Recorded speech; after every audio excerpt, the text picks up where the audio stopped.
Hello and welcome to the European Resilience Initiative Center video podcast. Today, our guest is Olena Yurchenko.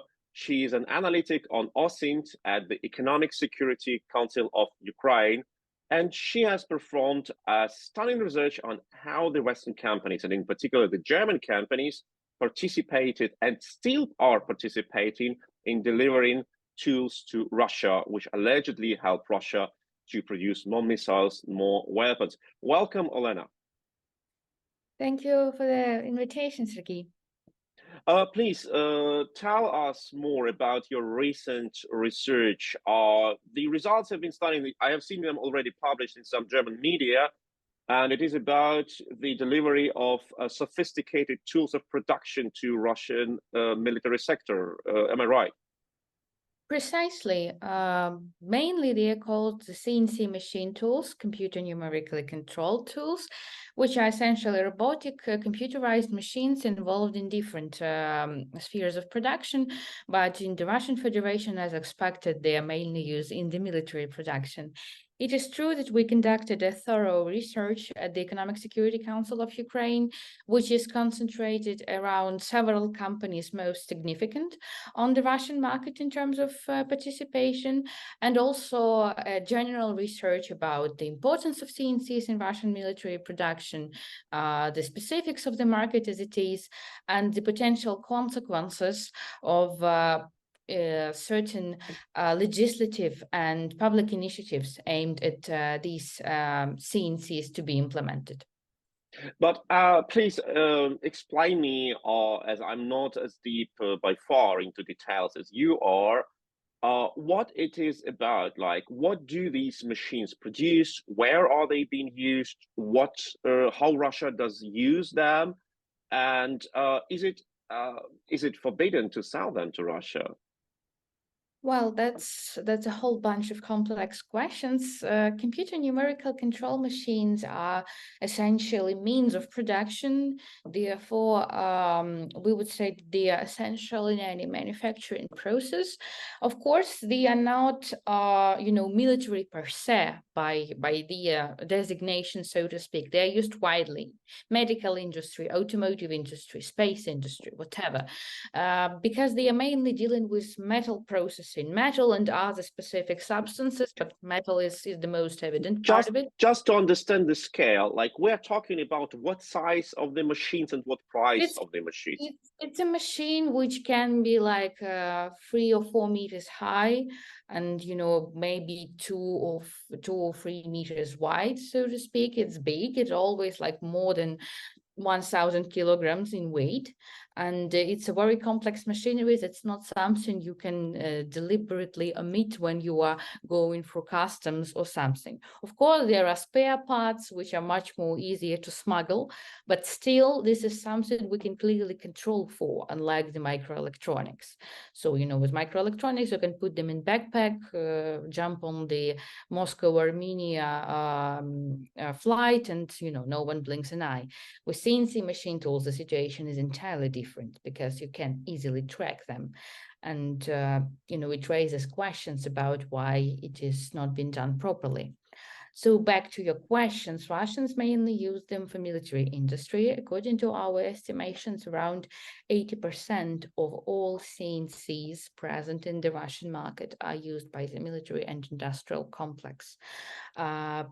At the same time, Russia cannot produce CNC machine tools itself because it's a very complex process, which requires essentially building several neighboring industries from the scratch. For instance, to produce a CNC machine tool, you would need precision bearings, you would need servo motors, you would need a proper software also to be devised and produced.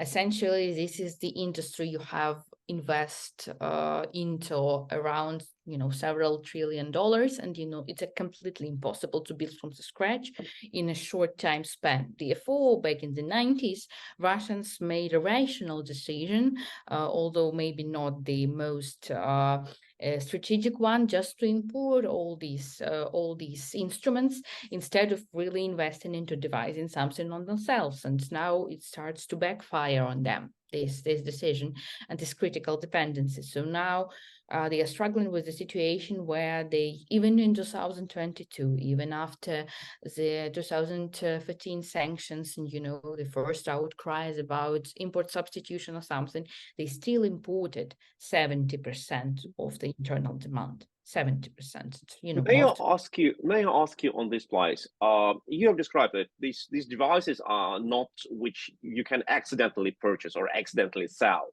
I believe, you mostly know who is your client, and these companies which do you continue to sell them, to deliver them to Russia, they know who is the client. But do these companies violate any sanctions by selling these machines, or what they do is legally correct, but just morally corrupt, so to say? It is a legally gray area, frankly speaking, because CNC machine tools should be controlled in the export control regime at the international level. The problem is that the international export control regime controls only for the tiny percentage of CNC machine tools, so designates only a tiny percentage of these machines as dual-use goods, you know, only the most precise ones, the most sophisticated ones. Like, I do not have the exact percentage because there is no research on it, but actually the majority of CNC tools may flow almost unimpededly through borders, including the most versatile ones. These are 3-axis CNC machine tools, and export control really takes care about like something the most high-end additive technologies, or you know, 5-6 axis or something.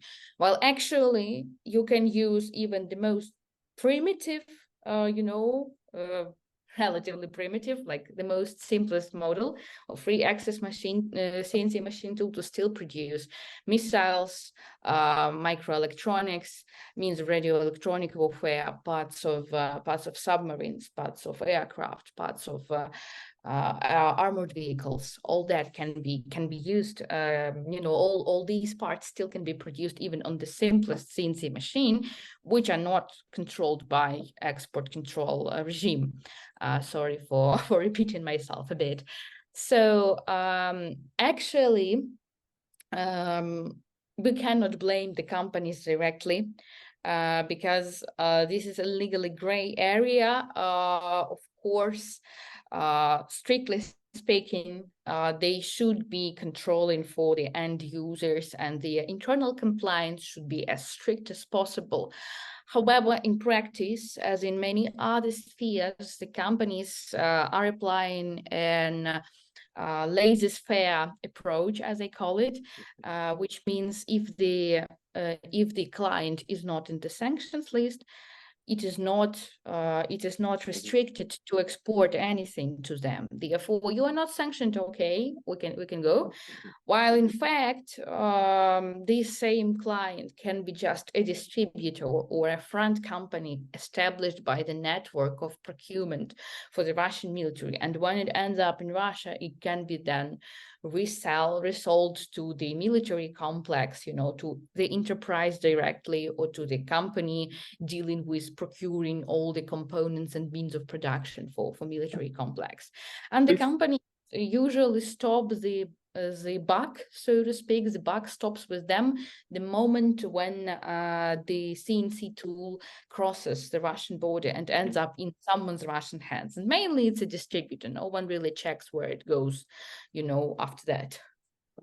Before we go further and dive into details of this murky business of selling CNC machines to Russia, and which are being used after all in the military production complex, don't forget to like, to share, to subscribe on this channel. If you have questions or comments, don't forget to write them under this video. And I remind you, we are talking to Olena Yurchenko. She is analytic on OSINT at Economic Security Council of Ukraine. And she has presented her report recently on how Russia uses Western-produced machines to use them in arms production. So, Olena, tell me, what exactly do Russians produce with this machine? I'm sure you have like some evidences of these machines being used on very concrete, precise, like precise production sites. That's true. Actually, we can trace some of the Western CNCs being present in the Russian military plans. You know, thanks to the Russian propagandist TV, they really like to boast of the equipment and the production breakthroughs. And at the Economic Security Council of Ukraine, we managed to assemble as a big database of different CNC machine tools brands and corresponding video evidence, you know, a particular Russian plant and, you know, the video and what kind of CNC is installed there. As I mentioned before, you effectively use it at any stage of production. This is not a kind of a machine tool where you put a brick of metal and a bullet comes out. Of course not. You are definitely, you know, working with some precise, specific parts of it or something. Among the key clients we can mention outright is of course Kalashnikov concerned, the main small arms producer in Russia actually. DMG Mori machine tool was spotted there in December 2022, working and up and coming, absolutely unimpeded. Also, we have the enterprises of Russian United Aircraft Corporation and United Engine Building Corporation, which are But may I interrupt you here? Kalashnikov and United Aircraft Corporations, if I'm not mistaken, they're both on the sanctions list. Yes, they are. And here is the problem. The end users are sanctioned.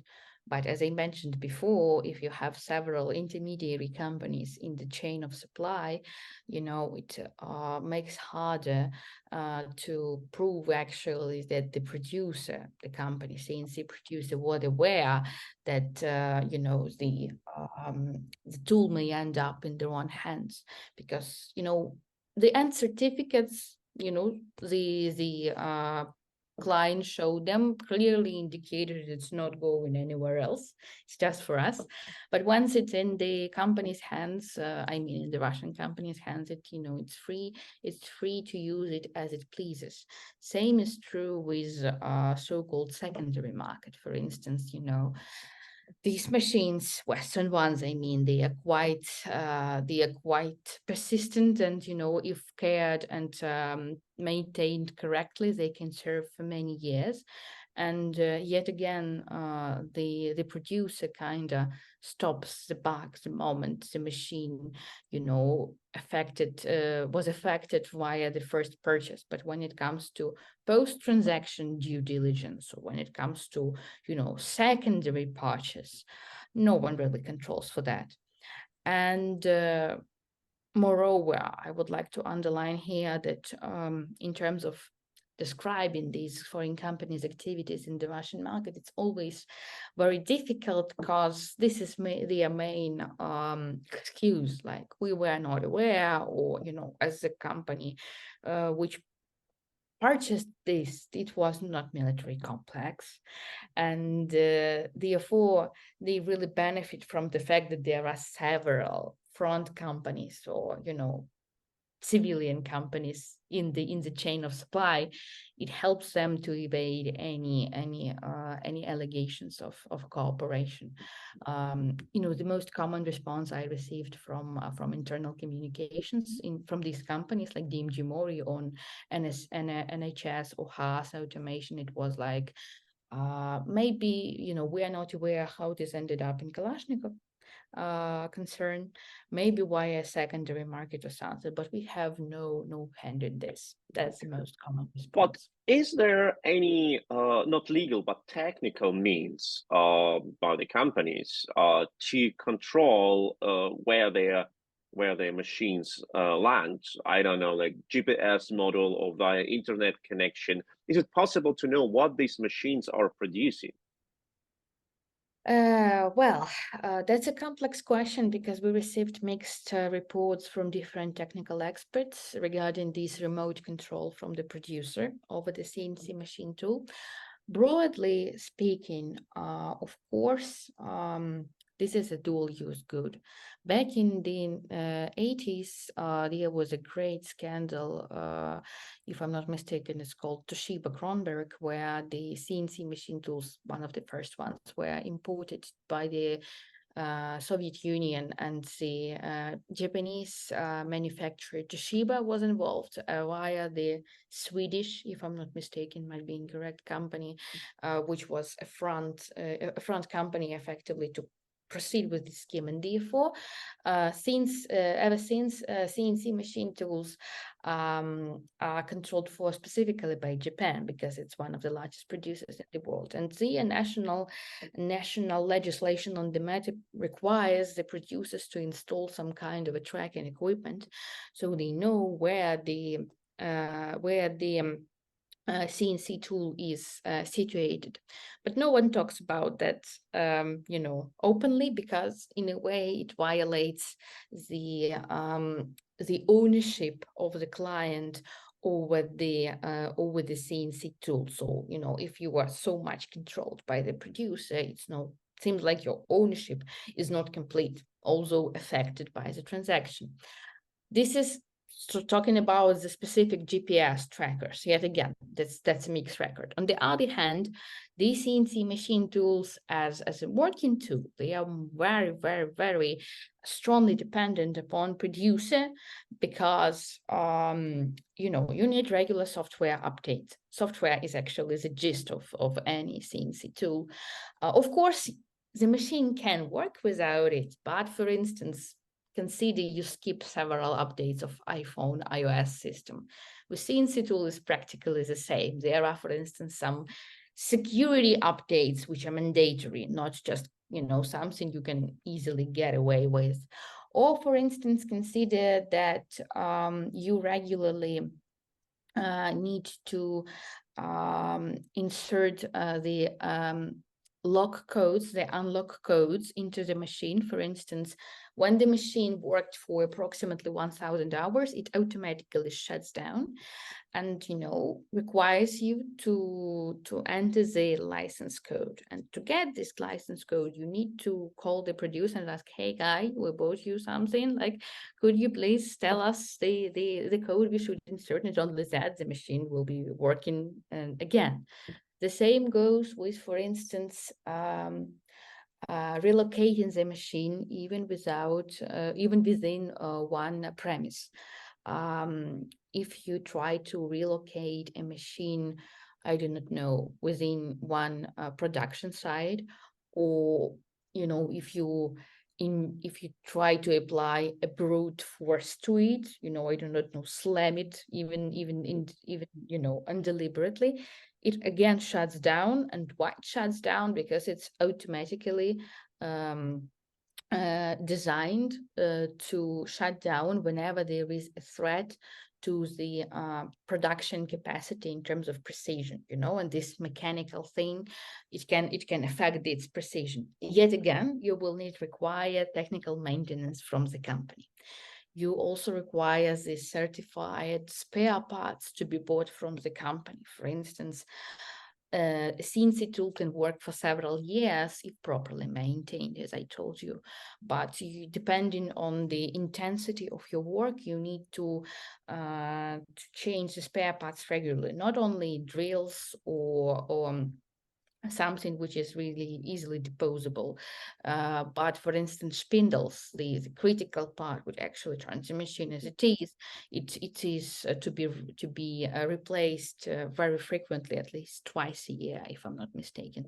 In all these stages, you need producer, you need authorized spare parts, you need authorized technical maintenance, you need regular servicing, you need updates. All these processes, you need the producer.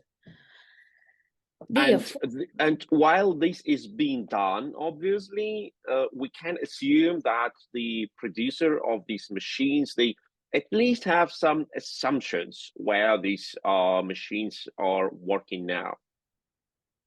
We may have this assumption, but no one will ever no one will ever flesh out the convictions directly, because there is also sometimes the other chain, for instance, the distributor.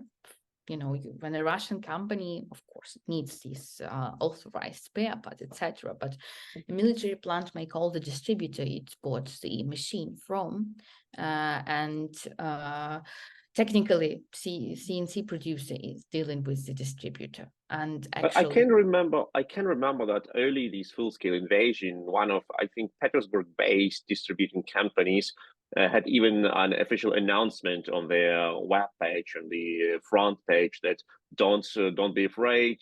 We are working as usual. The spare parts flow is not affected by the war. We sell you spare parts exactly as they do. I think it was the distributor of one of the companies you have investigated.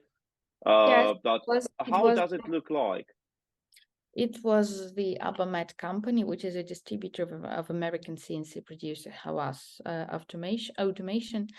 Um, well, the gist of it is that many companies, CNC producers, are working in Russia via this distributor model. They are not actually opening a Russian representative office like DMG Mori, or Russian production site like the one in Ulyanovsk, yet again by DMG Mori, but working just for distributors because it's cheaper, it's easier. You probably are not suffering so much from the volatile Russian market and business environment. Actually, this is a tricky model, working via distributors, because on the one hand, you are lifting some of the responsibility from your shoulders. On the other hand, there is much greater risk that the tools will end up in the wrong hands. And it requires from you to have stringent know your customer and due diligence practices and compliance. But as one of my friends explained to me neatly, or better phrased it neatly, stringent compliance contradicts the company's commercial interests. If you are too stringent and too strong in double checking and checking who's your end user, you will never make a profit. I can remember it from my own experience. I worked in sanctions consulting and like in enforcing of sanctions, helping the clients to find out the sanctions companies or sanctions connected companies connected to sanctioned companies among their clients, and to cut the ties with them. And it triggered a fierce reaction, negative reaction by German business associations, who addressed like me and said, please stop doing it because you're just ruin our business. Of course, I haven't stopped, but they were clearly, visibly disturbed by the fact that there is a company on the market which goes really into details to cut the forbidden or morally corrupt contacts with the company. So don't dig too deep. Don't try to find too much. That is obviously happening there. But please don't forget to like, to share, to subscribe to this channel. We are continuing our discussion with Olena Yurchenko, an analytic on OSINT at Economic Security Council of Ukraine, who is an expert on how Western tool producers sell their machines to Russia, helping Russia to continue its genocidal war on Ukraine. Olena, please tell me, can we say, like, after all you have described, like 18% of Russian CNC market imported tools, can we say that Russia would never be able to continue its war on Ukraine if not the Western equipment allowing them to produce arms? Maybe I wouldn't be so radical about this statement as an analyst, but as a Ukrainian, I will definitely second that. I can tell you that Russian military and industrial complex, of course, desires to be equipped with CNC machines solely. They really, really increased the import rates of CNC equipment shortly before the full-scale invasion. Actually, it was a record number in the 5-year period. And they definitely want everything to be equipped only with this high-end equipment because it provides for the desired outcomes. At the same time, for me, as for an analyst, it's quite complex to make certain forecasts or even in the retrospective assessments to the degree on which this Western CNCs played part in the Russian aggression. Because, for instance, I do not know the total number of Russian machine tools in general. I mean, of this kind, because no census of such tools was conducted since the fall of the Soviet Union. And of course, there are certain limitations and lack of information. But broadly speaking, of course, Russia would have been able to produce weapons, maybe some Hamas fashioned, I would say, from the pipes and filled with some cheap explosives. But yeah, if we're talking about some high-end missiles, I do not know, or the new divisions of ballistic missiles, in terms of the nuclear deterrence, or some high-end jets, etc. Of course, it wouldn't be possible without the CNC machine tools, because this is precisely what they're about. They're about precision. They're about the effective, fast, and very, I would say, qualified processing of different materials. They do not require human intervention per se. I would say you are just, pushing the buttons. Of course, it's a complex process because, actually nurturing the generation of CNC machines operators is also a big challenge for Russia, because it's not an easy job to do. At the same time, it is still much more effective and precise compared to manual processing of all these materials. In a way, this is something I would call, that the Western technologies actually nourished its contemporary geopolitical adversary, because even these bits of Russian military power, very much tattered in Ukraine, in the course of Russian invasion of Ukraine, they still built thanks to the Western technologies, not only CNC machine tools. Russia imports as much as possible from the West. And there is a very interesting take, because evidently when the full-scale invasion began, there was some reinforcement on part of CNC producers. Everybody issued statements like, we are condemning the war, we are not continuing supply, we are holding it, whatever. Many of these statements are just for the appearance's sake, and in practice, the goods continue to flow, maybe in a covert way, like not so directly and bluntly, but the trade goes on. And there was a lot of speculation, or at least hope on the Russian side, that they can supplant all these Western technologies with the Chinese ones. And this is not the case, because Chinese technologies, yes, they have the CNC machine tools, but they are either produced with a great deal of Western technologies, mainly via Taiwan, or they are just a far cry from what Western technologies provide in this sector, because they are essentially like a razor blade.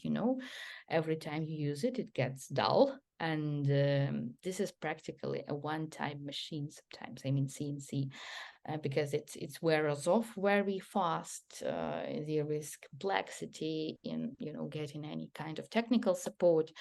And moreover, China is ready to help Russia in this import substitution only to an extent it deems it desirable, as in any other sphere of the so-called cooperation. Therefore, the Western CNC machine tools is of course the most desirable thing among the Russian military and industrial complex.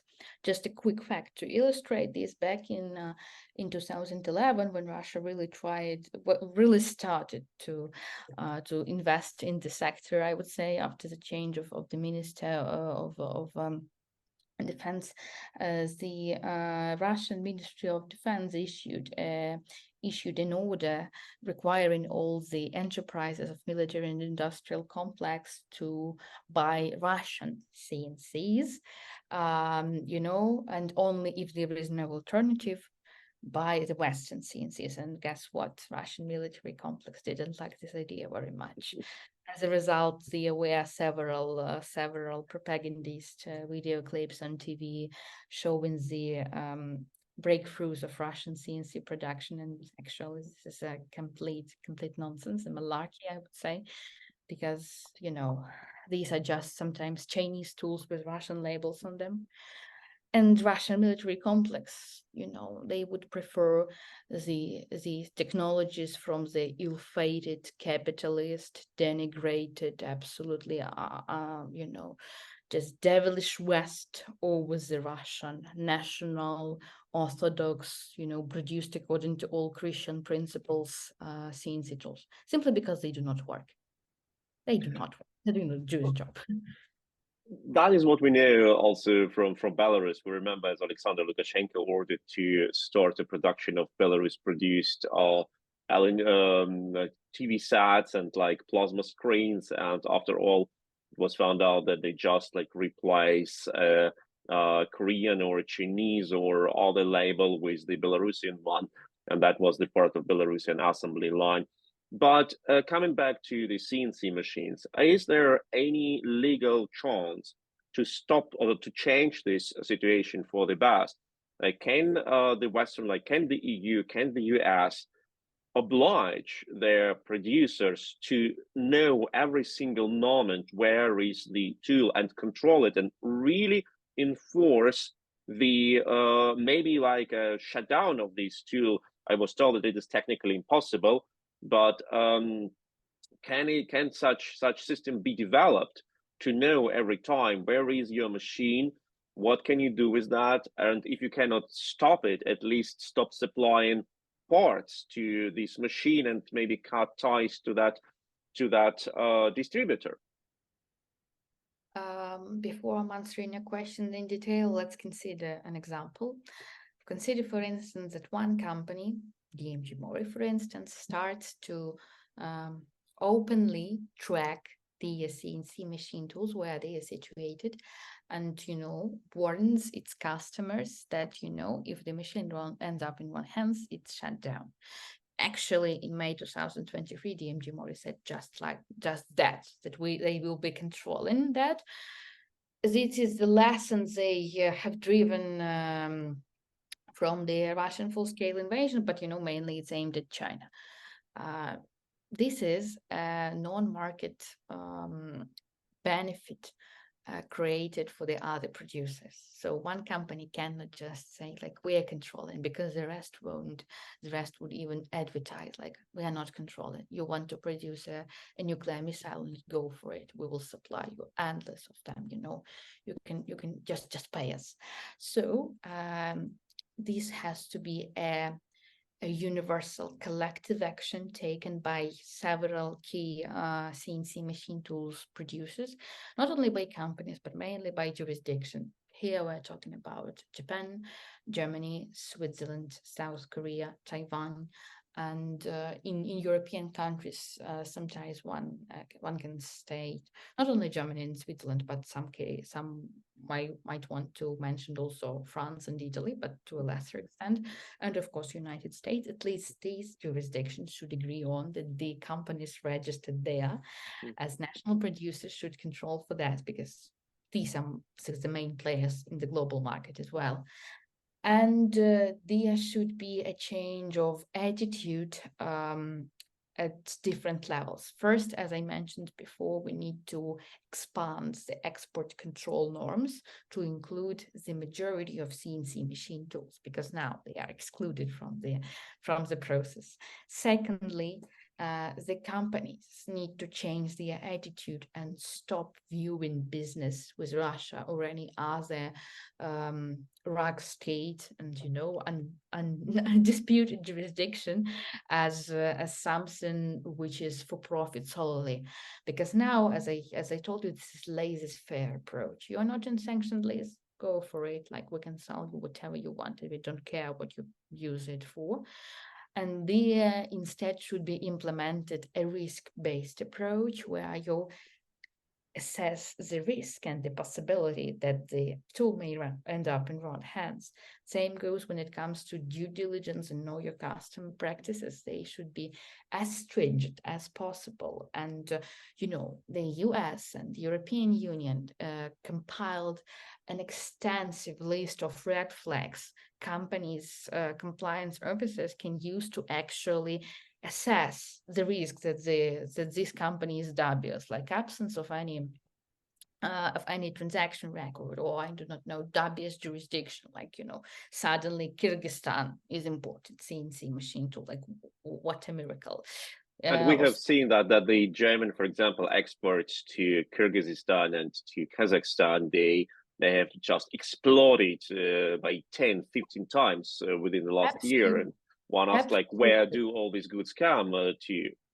Of course, and I would sincerely like to say that this is Kyrgyzstan and Kazakhstan really, building some industry from the scratch, or suddenly investing in the technological renovation of the production capacities, but we all know where it's going.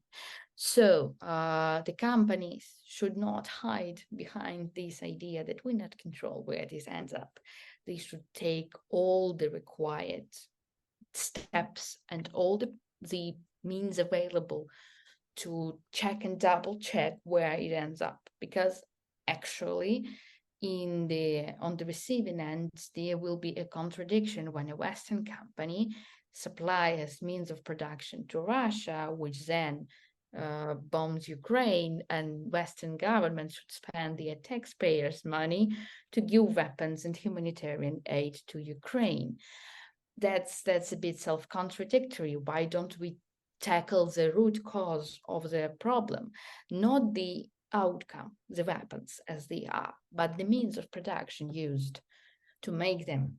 So there has to be change of attitude, and I believe the change of attitude very much also requires political will and balancing the commercial interests of the companies, because of course governments are likely to be protective of them, of national producers, and national security issues, because what we see in Russia right now, this is just I do not want to say the beginning, but Russia is just one case.